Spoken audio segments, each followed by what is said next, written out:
Abertura, baixas, recuperação, área trabalhista, fiscal, contábil, recuperação de empresas. Serviços de despachantes, certidões, legalizações, cartórios e outros. Agende um diagnóstico 100% gratuito com nosso contador. Manuel Gomes, contador sócio.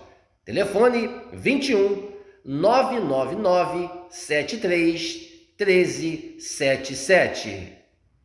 Mapa Assessoria Contábil LTDA. Contando com você. Aqui nós vamos falar a verdade, doa a quem doer. Se você não gostar, desligue ou mude de canal, tá? Que eu não também, tocar e andando, ok? Muito bem. Muito bem. Dylan, para com isso, tá me assustando. Dylan. I'm just building my relationship with Pedrinho. I just met him, the gentleman at Vasco. Vasco tried to execute on the SAF. Their contract invited an investor that was obligated to invest far more than I'm obligated to invest. So I find it very peculiar that Pedrinho would be at this meeting today talking about financial fair play to limit spending just because his staff didn't work out so well. They tried to do the same thing, it didn't work, and now they're at a meeting where we're not invited, complaining about how much we're spending. If 777 were still on track, Vasco would be doing the exact same thing right now.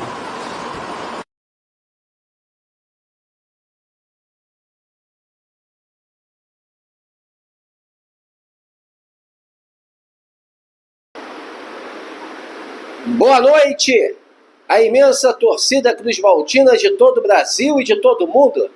Aqui é Márcio Russo, no canal Russo Vascaíno. Pedindo humildemente para você se inscrever aqui no canal, deixe seu like, deixe seu joinha e compartilhe esse vídeo aqui para mais amigos cruzmaltinos conhecerem nosso simples e humilde trabalho. Seja um membro do nosso canal, que ajuda demais o nosso conteúdo aqui a ficar de pé. Pedrinho, tá aí na tela. Por que o John Textor sabe tanto da 777 e sabe tanto da Vasco SAF? Hein, presidente? Como tá aí na tela agora. Por quê? Por quê? A gente vai falar isso para você, vascaíno. Porque quem vai aparecer aí na tela foi VP jurídico da gestão vagabunda de Jorge Nuno Salgado. O VP jurídico Zeca Bulhões. Um dos mentores, um dos que abriram as pernas e deram Vasco para a 777 Partners. Hoje, ele é diretor executivo jurídico. Ele é diretor jurídico do Botafogo. Diretor jurídico do Botafogo, de John Textor. É por isso que o homem sabe tanto da 777 Partners. Veja aí. O RCE é o Regime Centralizado de Execuções, né? Que é um instituto que foi criado pela Lei 14.193 para assegurar o pagamento das dívidas do clube de acordo com a capacidade de pagamento do clube. O objetivo, nesse caso, é não só pagar as dívidas, mas também assegurar a viabilidade operacional do clube, né? Porque de nada adianta você usar todos os seus recursos para só pagar dívida e aí você não conseguir operar. Isso não interessa a ninguém, não interessa aos credores, não interessa à sociedade de uma forma geral. É importante você preservar a atividade econômica que os clubes desenvolvem, que é uma atividade econômica importantíssima, não só do lado econômico, né, mas também do lado cultural, né?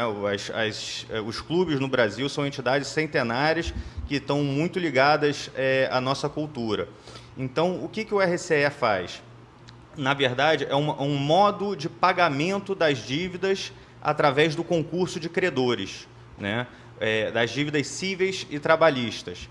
As dívidas cíveis e os credores cíveis e trabalhistas são organizados numa lista, né, de preferência de acordo com uma ordem de prioridade definida na lei. E essa ordem de prioridade, ela tem justamente o objetivo de pagar primeiro aquelas pessoas que mais precisam. Então, idosos, pessoas com doenças graves, créditos trabalhistas até o limite de 60 salários mínimos. Então, foi uma ordem definida pelo legislador de acordo com o interesse público, né, de pagar primeiro as pessoas que mais precisam. Né? E com isso todo mundo ganha. Ganham os credores, que têm uma previsibilidade de pagamento e têm os seus créditos atualizados pela taxa Selic, então não perde o valor do crédito. Né? Ganha os clubes, que conseguem pagar as suas dívidas, né, que ao longo dos anos já acabaram não conseguindo. Você consegue uma forma de pagar isso organizada, e ganha a sociedade, porque primeiro recebem aqueles que mais precisam. Né? Então, a partir do RCE, o clube passa a destinar 20% da sua receita corrente mensal para pagamento das dívidas, dando justamente essa previsibilidade de pagamento e um pagamento que cabe no bolso do clube, que o clube consegue pagar sem prejudicar o desenvolvimento das suas atividades. Né? E, ao mesmo tempo, ela incentiva a boa gestão dos clubes. Por quê? Porque os clubes, como eles têm que destinar 20% da sua receita para pagamento das dívidas, eles têm que ser muito criterioso com os gastos, né? Você tem que administrar muito bem os gastos. E o clube se compromete, né, firmemente a depositar esses 20% todo mês. Por outro lado, ao destinar 20% da sua receita corrente mensal para pagamento das dívidas, o clube ele garante que as dívidas serão pagas no prazo da lei, mas ele precisa arrumar outras formas de investir na atividade, né? de angariar recursos para poder investir na atividade, para poder ter mais recursos para investir em salários, por exemplo, da equipe. E é por isso que a lei da SAF, ela, de um lado, cuida do pagamento das dívidas e, de outro lado, ela oferece também uma oportunidade de um modelo jurídico que consegue atrair mais investimentos para a atividade do futebol. Então, resumidamente, o Vasco, a partir do RCE, ele tem, nos próximos 6 anos, para pagar as suas dívidas cíveis e trabalhistas de forma organizada, sem prejudicar a viabilidade operacional do clube e crescer de forma sustentável. Isso é bom para o Vasco, é bom para os sócios, é bom para a sociedade e é bom para os credores também. Inacreditável tudo o que acontece dentro do Vasco. Pedrinho, presidente, a minha camisa é a camisa que eu sempre vesti contra essa empresa vagabunda. Vocês que não conhecem meu trabalho, o Russo Vascaíno, em 2022, sempre foi contra a 777. Sempre foi contra Jorge Nuno Salgado. Sempre foi contra Carlos Alberto Osório, Roberto Duque Estrada, que acabou de aparecer no vídeo também, o outro vagabundo. O Duque Estrada está aí, nessa entrevista, no canal Atenção Vascaínos, que a gente vai encerrar com eles. Inacreditável, gente. O nosso canal é um dos raros e poucos que lutaram contra essa empresa vagabunda, contra Jorge Salgado. Nós trouxemos a realidade a todos os vascaínos há 2 anos atrás. E a gente era taxado como anti-vascaíno. A gente alertou do absurdo da venda do Vasco da Gama a uma empresa que tinha como presidente um ex-traficante de drogas preso nos Estados Unidos por tráfico de cocaína e heroína, Josh Craig Wander, que está aqui, ó, que a gente sempre falou que foi contra. Nossa camisa aqui é a camisa que eu vesti contra essa empresa de merda. E hoje meu canal não tem tanta audiência com os vascaínos. E a gente bateu contra esses caras. E a gente aprovou o que o Pedrinho fez. É por isso, né, que o John Textor está aí falando da SAF norte-americana. O seu diretor jurídico do Botafogo, Zeca Bulhões, quem diria, gente? Eu nem sabia dessa situação. Foi a gente averiguar, a gente pesquisar para achar esse podre aí, desse Zeca Bulhões, desse cara que foi um dos caras aí que deram o Vasco nas mãos da 777. É isso, meus amigos. E a gente vai encerrar aqui do canal que deu essa entrevista aí ao Zeca Bulhões e ao Roberto Duque Estrada. Canal Atenção Vascaínos.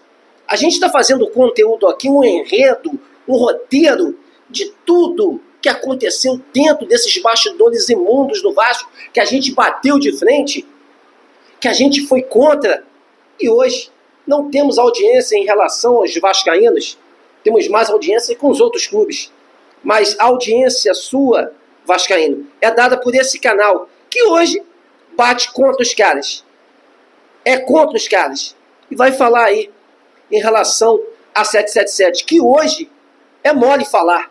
Queria ver o seu Flávio Dias, você falar lá atrás como eu falei e bati de frente e eu era taxado como anti-vascaíno.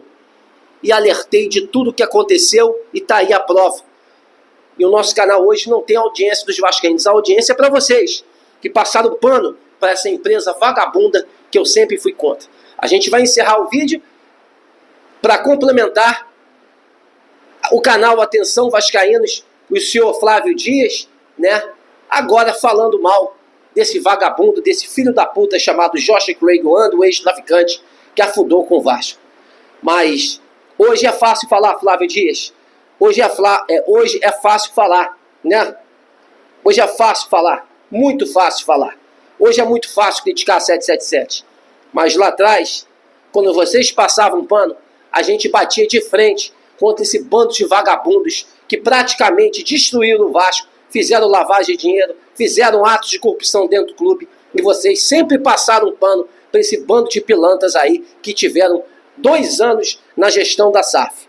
Ainda mais os 3 anos na gestão vagabunda do pior presidente do clube, que é Jorge Nuno Salgado. Imagine que vocês também passaram um pano. Meus amigos, estamos juntos nessa luta, nessa batalha, em amor, em uma só instituição, o Clube de Regatas Vasco da Gama. Uma ótima noite de quinta-feira a todos e um casaca no coração de todos vocês. Veja aí minha camisa. Sempre fui contra, sempre bati de frente. E você que não conhece o meu trabalho, veja lá atrás o canal Raiz, que lutou. E se o Vasco hoje está tentando voltar às suas origens, é porque a gente bateu de frente contra esses vagabundos. Não são esses caras que a gente vai mostrar aí agora, que passaram um pano e se dizem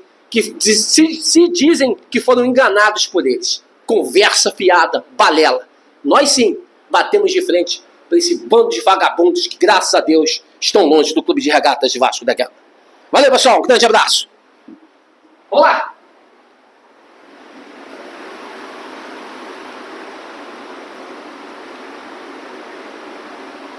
Porra! Porra! Porra! Que é raiz! Porra! Porra! Jean Faísca, você sabe que dia é hoje, Jean Faísca? Que dia é hoje, Jean Faísca? Data? 3 de setembro. 3 de setembro de 2024. Hoje seria o dia que a 777 teria que fazer o aporte, o pagamento ao Vasco. Claro que esse senhor que está na tela era o responsável por esse pagamento, não acabou indo por linhas certas. Mas é claro que em função da liminar, que à época foi muito criticada, e o próprio presidente Pedrinho admitiu que entendeu as críticas porque seria algo muito novo. Mas como é que o Vasco vai viver sem o aporte? Como é que o Vasco não vai ter 300 milhões de aporte em setembro? O tempo passou e hoje se estabelece uma verdade. É claro que a justiça impactou isso diretamente, a justiça impediu, mas sempre se ficou com aquela pulguinha atrás da orelha. A 777 não existe, mas a IQEP poderia ter feito um depósito judiciário. Poderia ter colocado um depósito subjúdice, apenas para constar. A partir desse instante, mesmo com todo o imbróglio jurídico, o não depósito, o não aporte, sepulta a passagem da 777 pelo Vasco. Ah, mas eles não teriam prazo para pagar 30 dias depois? Não. Porque no ano passado, e isso era contratual, apenas uma vez se poderia ter o aporte pago 30 dias depois. Foi o que aconteceu ano passado. Mas esse ano teria que se pagar na data. Até esse instante, eu fiz questão hoje de ligar para advogados do Vasco e me disseram, não, ninguém depositou nada, nem judicialmente, nem subjúdice, nada, não houve depósito nenhum, não poderia ter depósito nenhum. Portanto, hoje a gente pode dizer que oficialmente, até apesar de todos os rompimentos de contrato, todas as cláusulas que não foram cumpridas, hoje oficialmente, o não pagamento do aporte sepulta a 777 no Vasco. Vai ter uma briga, tá tendo uma briga, tá tentando-se um acordo, a liminar tá suspensa por 90 dias, há uma negociação da IQEP, mas o lado de lá tá muito quebrado, não tem nem muita credibilidade para buscar algum investidor no mercado, porque tá se dando a opção também da IQEP buscar algum investidor, Mas, nesse instante, Jean, a notícia é exatamente essa. E eu ouvi hoje de um membro da SAF do Vasco. Pode dar essa notícia aí. Essa é uma graça para o torcedor do Vasco. O aporte não foi feito. Está fechado o processo 777 com o Vasco, Jean. Você me dá essa notícia às 11h07 da noite. Eu poderia estar comemorando isso há um bom tempo já. Fazer um churrasco, uma festa, chopp. Eu nem bebo, mas até beber eu ia. Porque eu não suportava ver esses caras no comando do Vasco. Nunca suportei. Desde a primeira bravata até a última desses caras, eles vieram pra cá pra passear, pra brincar com a minha paixão. E eu não perdoo esses caras. Quero ele bem longe, deixando claro que a gente precisa de investidor. A gente precisa. A gente vai precisar de um novo, né? Mas na mão desses caras aí, e que sumam, que não são pessoas bem-vindas ao Rio de Janeiro e ao Vasco. E mais uma vez comprovando, a crítica foi feita à época, mas hoje tem que se dar a mão à palmatória. A posição dada pelo presidente Pedrinho foi uma posição de extrema coragem. Muita coragem. Eu sei que tem gente dentro do Vasco que não pensa assim, que acha que poderia ter se esperado até hoje, que eles não pagariam, mas será que valeria a pena correr esse risco? A gente está vendo. Porque quem quer pagar, briga até o final para pagar, né? E eles não fizeram briga nenhuma para pagar, Jean. Me desculpa, mas nós estaríamos rebaixados. Se o Pedrinho não toma essa postura, nós estaríamos... O futebol estava largado, Flávio. Olha a entrevista dos jogadores aí. Quem participou de entrevista, podcast, deixou bem claro. O Vasco estava largado. O Vasco era um nada. O Vasco contratou um técnico português, meteu ele no vestiário contra o rival, levando de 3, não tinha nem pra avisar ele que era pra fazer cera, furar a bola, invadir o campo, jogar boina pra cima, fazer alguma coisa. O Vasco estava largado. Então, isso aí, quem é contrário àquela posição que o Pedrinho tomou é porque quer ser teimoso. Porque não dá pra... A gente tem que rever nossas opiniões. A gente mesmo aqui muda em relação a jogador, esquema, pessoas, treinador. Agora, isso aí não é questão de opinião, isso é um fato. O Vasco estaria rebaixado se o Pedrinho não tivesse tomado a posição que tomou. E é bom a gente lembrar, a Vasco SAF ela existe e continua. O Carlos Amodeu é o diretor, é o CEO da SAF, o Rafael é o CFO, existem outros cargos, a Vasco SAF continua. Hoje, o Vasco vive de uma receita que tem. A Vasco SAF, disse o presidente Pedrinho, é uma instituição, a SAF do Vasco, falida, que tem que correr atrás do investidor e está buscando isso através de acordo com a interventora na 777, porque também é aquilo, os caras vão sair, eles querem ganhar alguma coisa. O Vasco está tentando que eles não ganhem absolutamente nada ou menos do que aquilo que eles pediram. Mas o mais importante é, a 777 nunca mais vai botar os pés no Vasco. Porque mesmo que lá no futuro ela possa ganhar alguma coisa na justiça, ela não cumpriu, mesmo que judicialmente, por forma sub-júdice, de uma maneira sem ser oficial, né, um depósito judicial, ela poderia ter feito isso, ela não pagou o aporte. Então, não pagando o aporte, está devidamente descumprindo a maior cláusula do contrato, que é a cláusula de pagamento. Então, hoje, oficialmente, desde ontem, dia 2 para dia 3, a 777 não tem mais nada a ver com o Vasco. Agora é acertar, pegar as trouxas e partir para onde for, né? Não sei nem se em Miami eles podem voltar, né, Jean? Eu acho que estão em algum mar, os piratas, carinhosamente apelidados por mim, os piratas vão navegar em outros mares. Não são mais bem-vindos no Rio de Janeiro, na orla do Rio de Janeiro. Fui fazer uma parada, cara, deu distensão muscular aqui lá de lado, tá vendo? Fui fazer, ai, no final me ferrei. Puta merda, valeu. Ai, porra, caralho, filha da puta de Josh Wander, desgraçado. Valeu.